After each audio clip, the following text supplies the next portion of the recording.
इतना जुल्म ना करे मुझ पर बाजी। छोटा बच्चा है मेरे साथ, मैं इसको कहाँ लेकर जाऊंगी। बाहर मौसम भी किस कदर खराब हो रहा है। मेरे पास तो रुपए भी नहीं जो मैं के शहर जा सकूं।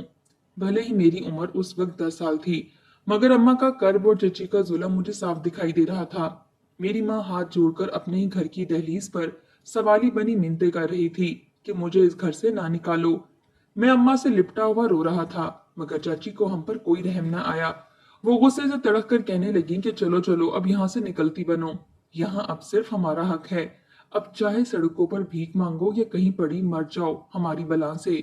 चची की सफाकियत देखकर अम्मा सिसक कर रह चुकी थी। तभी शोर की आवाज सुनकर चचा भी वहीं आ गए। मेरी माँ ने चचा को देखा तो भागकर इनके पास गई और इनके कदमों में गिरकर कहने लगी कि खुदारा, मुझे और मेरे बच्चे को इस घर से ना निकालें। इस घर पर हमारा भी तो हक है। सारी जिंदगी मेहनत मजदूरियां करके मेरा शौहर इस मकाम तक पहुंचा था, और आपने एक पल में सारी जायदाद अपने काबू में कर ली। मेरी तो इद्दत भी पूरी नहीं हुई। मुझे कुछ वक्त के लिए तो यहाँ रहने दें। मेरी माँ चाचा के पैरों में गिरी हुई गिड़गिड़ा रही थी, मगर चाचा मगरूर लहजे में बोला, आफताब मेरा भाई था, और भाई की जायदाद पर भाई का ही हक होता है। और वैसे भी आफताब ने अपनी जिंदगी में ही ये घर मेरे नाम कर दिया था, जिसके कागजात मैं तुम लोगों को दिखा चुका हूँ। इसका जूते बनाने का कारखाना भी मेरे नाम हो चुका है। अब मैं क्यों कर तुम लोगों को इसमें हिस्सेदार ठहराऊं। चाचा की बात सुनकर अम्मा रोते हुए थोड़ा गुस्से में आई थीं, और फिर कहने लगी, आफताब ऐसा कभी नहीं कर सकता। इसने तो जिंदगी भर आप लोगों की शक्ल नहीं देखी, ना ही आप लोग इनकी बीमारी का सुनकर मिलने आए। मगर जैसे ही मेरा शौहर मरा तो पैसों की खातिर इस घर और दौलत को हड़पने के लिए चले आए। मुझे कमजोर समझकर मुझ पर हावी हो गए। मेरी माँ चचा से ऊंची आवाज में बोल चुकी थी। चचा को गुस्सा आ गया और एक सन्नाटेदार थप्पड़ अम्मा के मुंह पर दे मारा। अम्मा मुंह के बल जमीन पर गिरी थी। अम्मा को मार खाते देखकर मुझ में गैरत जागी थी। मैंने गुस्से से आग बगोला होकर चचा को अपने नन्हे हाथों से मारना शुरू कर दिया, मगर उसी पल चची आई और मुझे मेरे बालों से अपनी गिरफ्त में लेकर गली में फेंक दिया। दर्द की टीसें दिमाग में उठी थीं, जबकि नाक जमीन पर लगने से खून जारी हो गया। चची और चाचा ने मेरी माँ को बहुत मारा। मैं बचाता रहा, मगर बच्चा था, मुझ में इन जैसा जोर ही कहाँ था। आखिर अम्मा को उन्होंने धक्के मारकर घर से निकाल दिया, और हम माँ बेटा वहीं दरवाजे के बाहर बैठकर सिसक सिसक कर रोने लगे। मेरी माँ के होंठों और गाल से खून बह रहा था, और वो मुझे सीने से लगाकर रोए जा रही थी, जबकि मैं खौफजदा होकर इनके सीने में छुपा अब्बा को याद कर रहा था। अब्बा जिंदा थे तो किसी में जुर्रत ना थी कि हम पर मैली नजर भी डाल सके, मगर आज इनके जाने के बाद हमारी जायदाद हड़प ली गई थी। अब्बा को दिल की बीमारी थी, इनका इलाज भी चल रहा था, मगर एक रोज शदीद गर्मी में ब्लड प्रेशर हाई होने की वजह से इनका दिल काम करना बंद हो गया। हम दोनों माँ बेटा कितनी ही देर वहां बैठकर रोते रहे। मेरा ननिहाल वहां से दूसरे शहर में वाक़या था। अम्मा के पास थोड़े बहुत पैसे थे। वो सोच में पड़ चुकी थी। मैंने माँ से पूछा तो कहने लगी, रियाज बेटा, पैसे कम हैं। मैं सोच रही हूँ कि इन पैसों से बस में बैठकर तेरे ननिहाल जाऊं या फिर तेरे लिए खाना लाऊं। माँ की बात सुनी तो मैं फौरन कह उठा कि माँ, मुझे भूख नहीं है, हम नानी के घर चलते हैं, वहीं जाकर पेट भरकर खाना खाएंगे। माँ ने मेरा माथा चूमा और फिर हम नानी घर के लिए निकल गए। आज हम कई माह बाद ननिहाल जा रहे थे। नानी माँ की वफात को 5 साल हो चुके थे। अब एक मामू ही थे जिनकी शादी हो चुकी थी। मेरी माँ बार बार मेरी गाल को चूमती थी और रोती रही। मैं अपनी माँ का इकलौता बेटा था। माँ बाप तो मुझ पर जान निछावर करते थे। कभी गर्म हवा का झोंका भी मेरे करीब से गुजरने ना दिया। मगर शायद यतीमी इसी को कहते हैं। बाप का साया हटने की देर थी कि जालिमों ने हमें अपना असल चेहरा दिखाना शुरू कर दिया। कुछ देर के बाद हम ननिहाल शहर पहुंच चुके थे। बस अड्डे पर उतरे तो आगे रिक्शे पर जाने के लिए पैसे ना थे, इसलिए हम माँ बेटे ने पैदल ही सफर शुरू कर दिया। आधा घंटा पैदल चलकर हम अपने ननिहाल तक पहुंच चुके थे। एक तो शदीद गर्मी थी, ऊपर से ये पैदल सफर, हम दोनों ही थक चुके थे। मामू के घर के बाहर पहुंचकर हमने दरवाजा खटखटाया।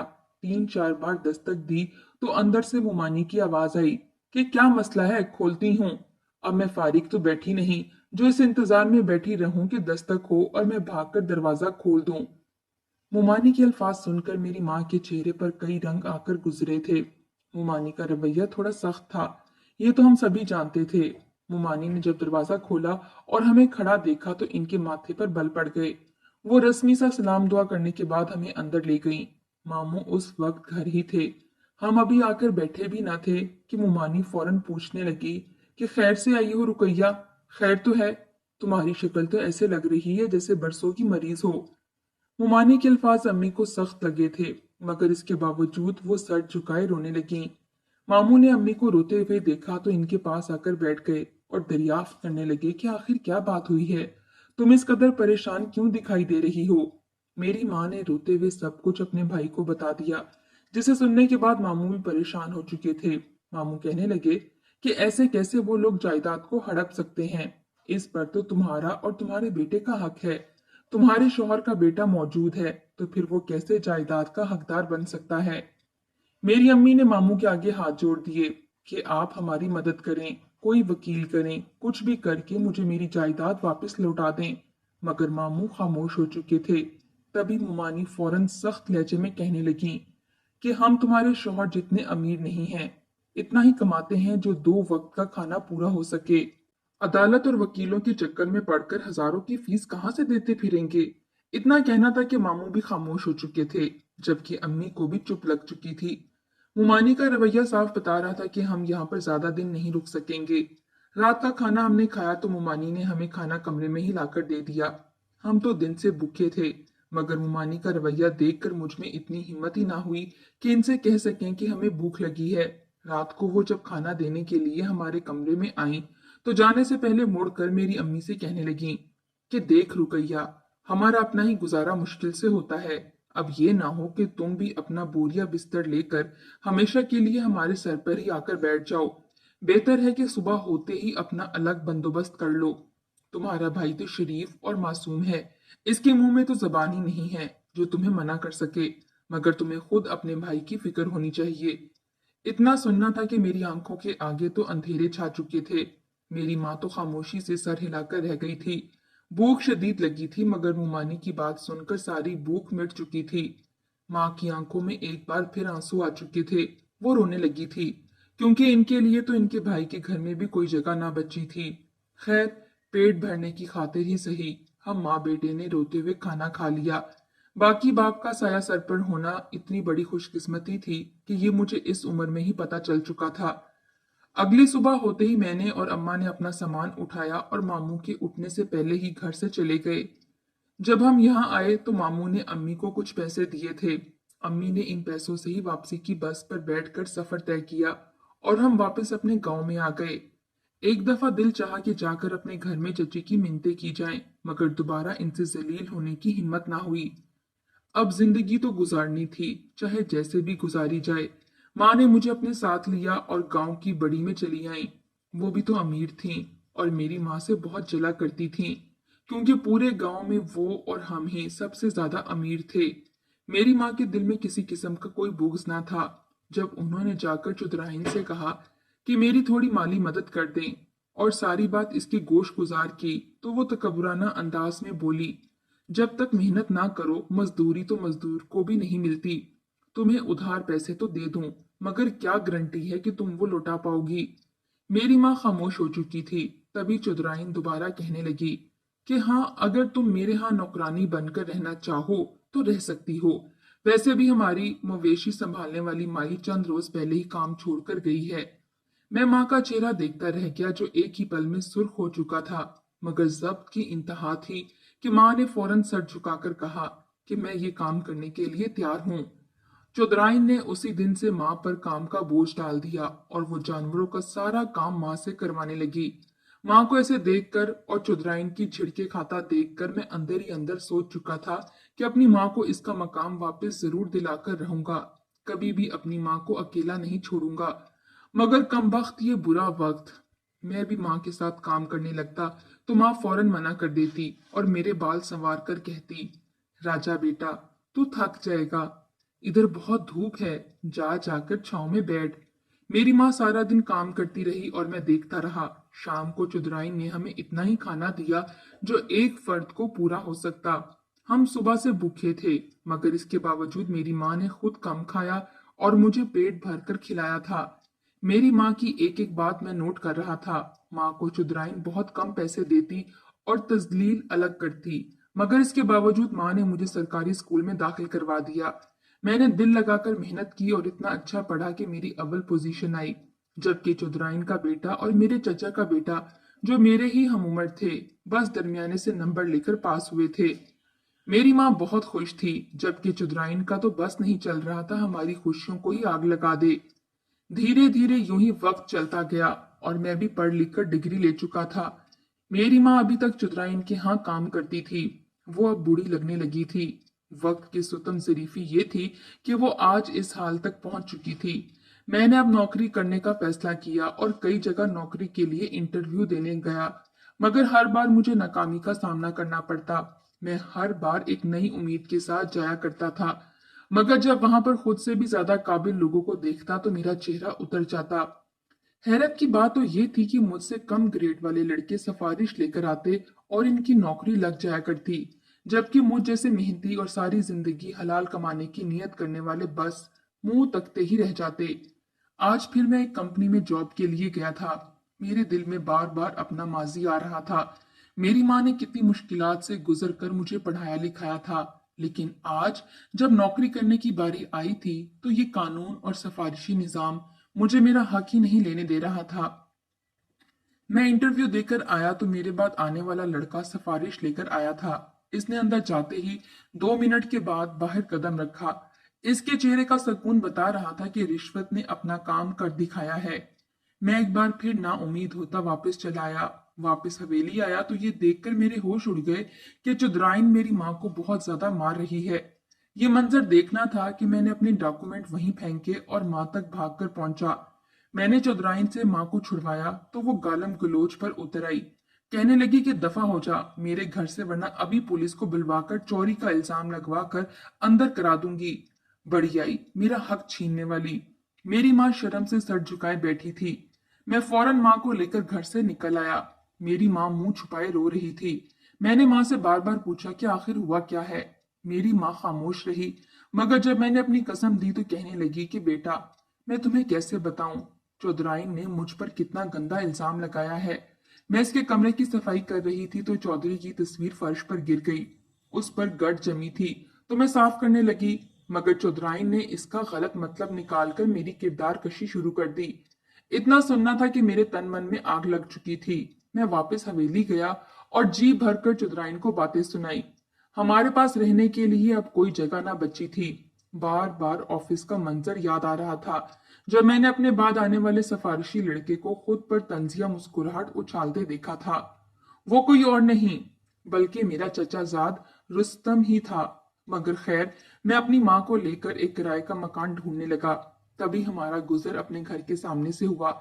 एक आलीशान कोठी जिसके बाहर चचा और रुस्तम बड़ी गाड़ी में बैठकर आ रहे थे, हमें देखकर हंसने लगे और तंज करने लगे। दिल तो चाहा कि इनका मुंह तोड़ दूं, मगर मेरी माँ ने मुझे रोक दिया। इनका कहना था कि ऐसा कुछ मत करना, वरना वो तुम्हें नुकसान पहुंचाएंगे। हम दोनों माँ बेटा किराए के मकान में शिफ्ट हो गए थे। वो एक कमरे का छोटा सा घर था, जिसका किराया भी 3,000 रुपए था। वो सीधा सा घर था, हमारे लिए काफी था। मैंने बहुत सारी जगह पर अप्लाई किया, मगर मुझे नौकरी न मिल सकी। आखिरकार अपना और माँ का पेट तो भरना था। मैंने शहर में सड़क के किनारे एक छोटा सा जूते पॉलिश करने का ठेला लगा लिया। मुझे ऐसा करते हुए जरा भी शर्म महसूस नहीं हुई थी, क्योंकि कोई भी काम छोटा नहीं होता, ना ही शर्मिंदगी वाला होता है। शर्मिंदा कर देने वाला काम तो वो होता है जिसमें हराम की कमाई शामिल हो। मैं तो हलाल कमा रहा था। मेरी माँ ने जब मुझे ऐसे करते देखा तो वो बहुत रोई थी।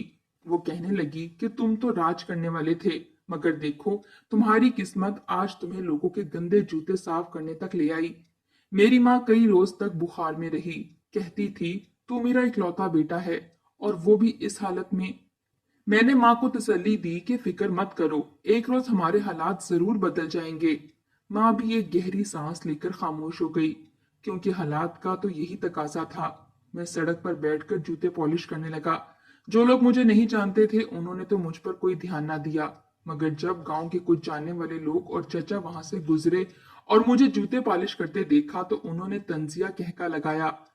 वो मेरे पास चले आए और मुझ पर तंज करते हुए कहने लगे, ये देखें भाई, पढ़ा लिखा मोची इसे कहते हैं, जिसे कोई नौकरी नहीं मिली तो लोगों के गंदे जूते साफ कर रहा है। मैंने इनकी बात का कोई जवाब ना दिया। लोग मेरी माँ को ताने देने लगे थे और हंसने लगे थे कि एक ही बेटा था, इसको भी जूते साफ करने लगा दिया। ऐसे कई अल्फाज कहकर लोगों ने मेरी माँ को बीमार कर दिया था। मैं इतना ही कमाता जो 2 वक्त का खाना पूरा हो सके, मगर माँ की खराब तबीयत देखकर मैंने अपना खाना तर्क कर दिया और इन पैसों से माँ का इलाज करवाने लगा। मेरी माँ घुट घुट कर रोने लगी थी और कहने लगी कि ये काम तेरा नहीं है। तेरा बाप तो हमें छोड़कर चला गया और मैं कैसी माँ हूँ जो अपने बेटे को इस हालत तक पहुंचा चुकी हूँ। लेकिन अब मैं माँ को कैसे समझाता कि ये तो तकदीर का लिखा था, इसमें इसकी कोई गलती ना थी। मेरी माँ अंदर ही अंदर घुलती जा रही थी और एक रोज वो हुआ जिसके बारे में मैंने कभी सोचा भी ना था। मेरी माँ सदमे से मुझे छोड़कर जा चुकी थी। वो दिन मेरे लिए क़यामत से कम ना था जब मैंने अपनी माँ को बिल्कुल ठंडा पाया था। मैं धाड़े मार मार कर रोता रहा, अपनी माँ को हिलाता रहा, बुलाता रहा। इस मुश्किल वक्त के बाद आसान वक्त भी तो आना था। मैंने अपनी माँ के साथ जिंदगी की बहारें देखनी थी, मगर मेरी माँ मुझे छोड़कर जा चुकी थी। मैंने अपनी माँ को बड़ी ही मुश्किल से दफन किया और कितनी ही देर माँ बाप की कब्र के पास बैठा रोता रहा।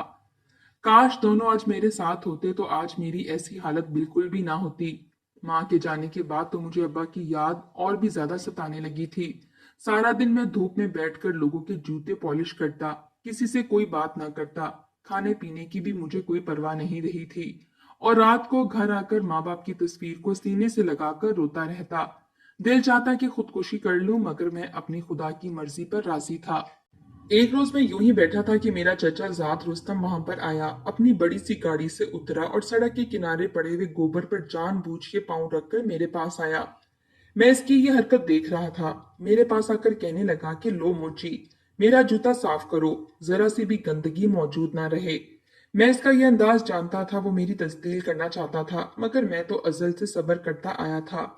आज भी कर गया, खामोशी से इसका जूता साफ कर दिया। वो बार बार अपना पाँव झटक कर मेरे कपड़े गंदे कर रहा था, मगर मैं सब्र का दामन थामे रखे हुए खामोशी से बैठा रहा। कुछ देर बाद इसने मुझ पर तंज करना शुरू कर दिए। वो मेरी गुर्बत को निशाने में लेकर मुझे बातें सुनाने लगा, मगर मैंने सिवाय गहरी सांस के कुछ भी ना कहा। वो जा चुका था। मैं यूं ही सोच में बैठा था कि अचानक मेरे सामने एक गाड़ी ट्रक से टकरा कर रुकी। लोग डर के मारे भागने लगे थे, जबकि गाड़ी में एक बड़ा बिजनेसमैन था जो गाड़ी से बाहर आकर गिरा था। लोग खौफ के मारे इसके करीब नहीं जा रहे थे कि कहीं पुलिस केस न बन जाए, मगर इंसानियत के नाते ही सही मैंने अपना काम वहीं छोड़ा और शख्स को उठाकर एम्बुलेंस बुलवाते हुए अस्पताल ले गया। इसका इलाज शुरू हो चुका था, दिमाग पर गहरी चोटें आई थीं, बाकी कोई खतरे की बात नहीं थी। जब इन्हें होश आ गया तो मैंने सुकून का सांस खारिज किया और वहां से जाने लगा, मगर वो शख्स मुझसे मिलना चाहता था। मैं जब इनसे मिलने गया तो मेरा शुक्रिया अदा करने लगा, कहने लगा कि मैं तुम्हें अपने यहाँ मेहमान रखना चाहता हूँ। तुमने मेरी जान बचाकर मुझ पे एहसान किया है। मैं इनकार करता रहा, मगर फिर मजबूरन इनके साथ इनके घर चला गया। वो शहर के सबसे अमीर शख्स थे, मगर इनकी कोई औलाद ना थी। इन्हें जब मेरी तालीमी काबिलियत का पता चला और मेरे माजी का, तो इन्हें बहुत अफसोस हुआ। वो इंतहाई नेक इंसान था। उन्होंने मुझे अपनी कंपनी में एक अच्छे ओहदे पर फाइज कर दिया। मैं बहुत खुश हुआ था। मैंने चंद माह में इस शख्स की कंपनी को मजीद ऊपर पहुंचा दिया, तो उन्होंने मुझे बतौर तोहफा पूरी कंपनी मेरे नाम कर दी। वो मुझे दुनिया के सामने अपना भांजा कहकर तारुफ करवाने लगे, जबकि मैंने अपने नाम के साथ अपने बाप का नाम जोड़कर इनका नाम भी फख्र से बुलंद कर दिया। मैं इतना कामयाब हो चुका था कि आज मेरे पास हर आसाइश मौजूद थी। मैं अपने चाचा से भी ज्यादा अमीर हो चुका था। जब इन्हें मेरी कामयाबी का पता चला तो जलकर रह गए। जिस कंपनी में रुस्तम काम करता था, आज वो कंपनी भी मेरे ही अंडर थी। मेरे सब्र का फल आज मुझे मिल चुका था। एक दफा चाचा के पास अपने पुराने घर जरूर गया था। मेरी ताकत और प्रोटोकॉल देखकर वो सहमे थे, कहने लगे अपनी जायदाद ले लो, हमें कुछ नहीं चाहिए। मगर मैंने फीका सा मुस्कुराकर कहा, मैं आप जैसा नहीं जो खुद से कमजोर पर हावी होकर मर्दानगी जाहिर करूं। ये जायदाद मैं कब की बतौर खैरात आपको अतिया कर चुका हूं। इतना कहकर मैं वापस आ चुका था।